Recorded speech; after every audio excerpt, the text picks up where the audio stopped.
بسم الله الرحمن الرحيم. يا مساء يا رب، اهلا بيكم وحلقه جديده يا رب تنول اعجابكم. بنتكلم النهارده عن ملكه فرعونيه تعتبر من اكتر الشخصيات غموض في مصر الفرعونيه القديمه. كانت امراه قويه امتازت بالجمال، والجمال ده حط تحتها 100 خط، والحكمه. سندت زوجها الملك اخناتون في حكم مصر، وتخلت عن عباده امون رع، وامنت بالدين اللي نادى بيه زوجها الملك اخناتون اللي هو دين التوحيد. بنتكلم النهارده عن الملكه نفرتيتي. اوعى تكون بخيل وتنسانا من اللايك والشير، ولو مش مشترك معانا في القناه اشترك وفعل زر الجرس عشان يجيلك منا كل جديد. نطلع بسرعه الفاصل، اوعى تروح في اي حته.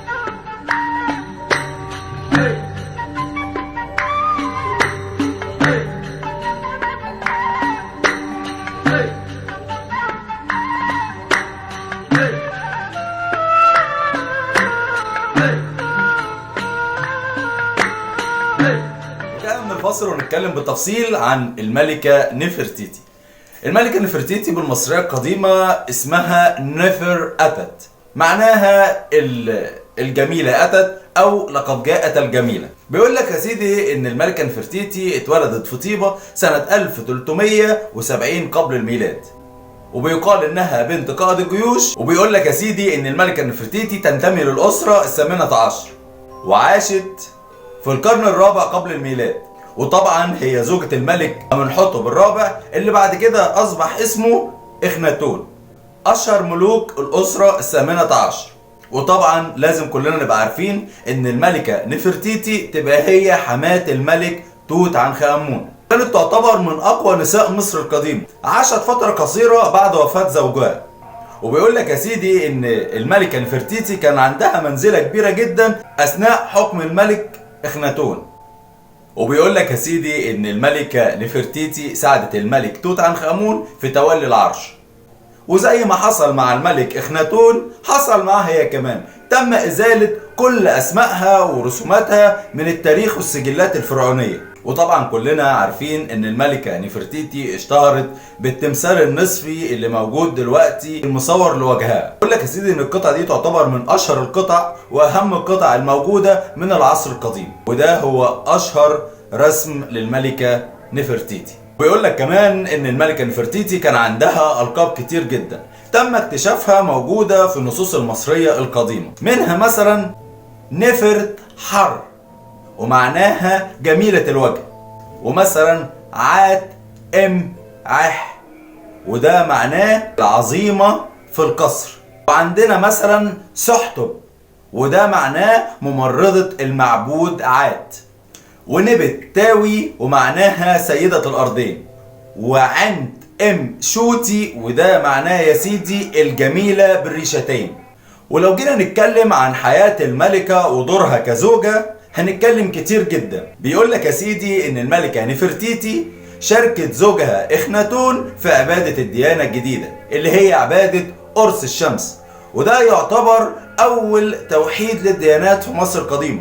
وده سبب مشاكل كبيرة جدا وكوارث بينهم وبين كهنة معابد امون رع، وده اللي سبب بعد كده مشاكل كتيرة جدا في حكمهم. بيقول لك يا سيدي ان في السجلات التاريخية اثبتوا ان الملكة نفرتيتي والملك اخناتون يعتبروا هما الوسطاء بين الشعب وبين الاله اتون اللي هو قرص الشمس. وبيقول لك كمان ان المباركة الكاملة لاتون بتحصل لما الزوجان الملكيان بيتحدوا مع بعض. وبيقول لك يا سيدي زي ما الملك امنحتب الرابع غير اسمه لاخناتون، نفرتيتي كمان غيرت اسمها لنفر أتون نفرتيتي، وده معناه أتون يشرق لأن الجميلة قد أتت.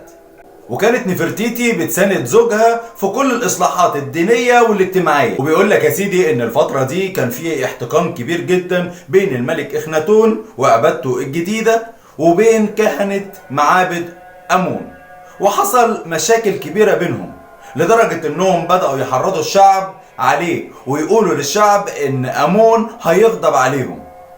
قرر الملك اخناتون انه يسيب طيبة خالص وينتقل هو وزوجته وبناته الستة لمكان جديد.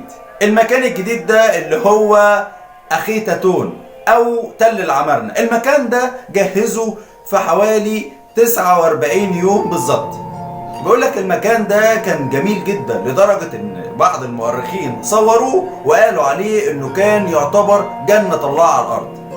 ومن حب اخناتون في الملكة نفرتيتي قال اجمل شعر ممكن يتقال، والكلام ده كتبه على اسوار مدينته. بيقول ايه بقى؟ بيقول اقسمت عليك يا الهي ان تجعلها نورا في قلبي لا ينطفئ، وأن تجعلني عودا في ظهرها لا ينكسر، فهي مني وأنا منها، وكلانا سر وجود الآخر. الملكة نفرتيتي كانت ملكة عظيمة جدا، ما كانتش ست وخلاص، لا، كانت ست قوية حكيمة سندت الملك اللي هو زوجها. وده حال كل ست مصرية، مش هي وبس، لا، كل المصريات فعلا فعلا فعلا هم اساس حياتنا. المصريات او الست المصريه ست عظيمه تحترم. وبيقول لك يا سيدي بعد انتقالهم لتل العمارنة واخيتاتون بدات تظهر معاه في كل الاحتفالات الدينيه وكل الصلوات اللي كانوا بيأدوها. مش كده وبس، وكمان الاجتماعات الاسريه، حتى كمان في المناظر التقليديه للحملات العسكريه. والمناظر دي اتصورت فيها الملكة نفرتيتي وهي بتقوم بالقضاء على الأعداء.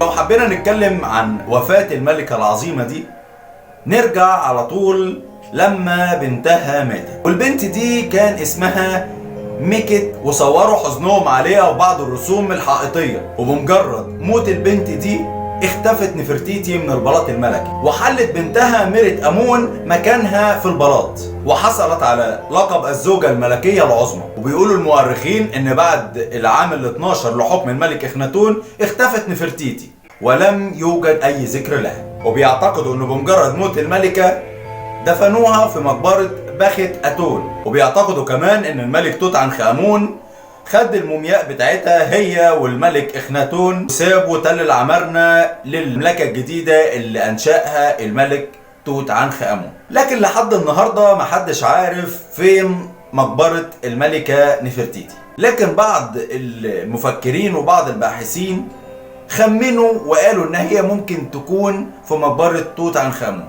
لحد ما جاء العالم نيكولاس ريفيس من جامعة أريزونا.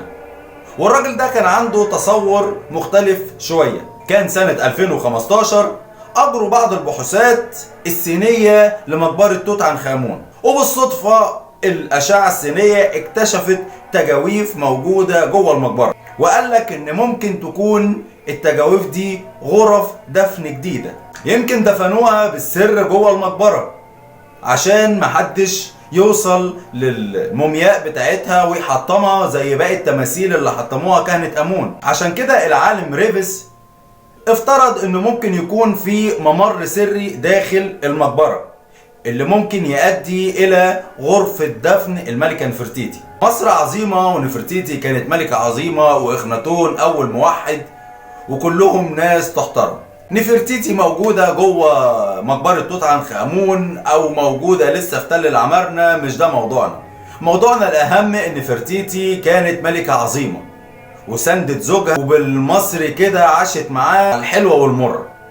تحية خاصة لكل ست مصرية، ويا رب كل أمهاتنا يعيشوا في سعادة وأمن وسلام. وتحية لكل مصري شريف عاوز بلدنا تنهض وتكون جميلة. تنسوناش من اللايك والشير، لو مش مشتركين في القناة اشتركوا معانا وفعلوا زر الجرس. اتمنى لكم حياة سعيدة وفي السلام ختام. السلام عليكم.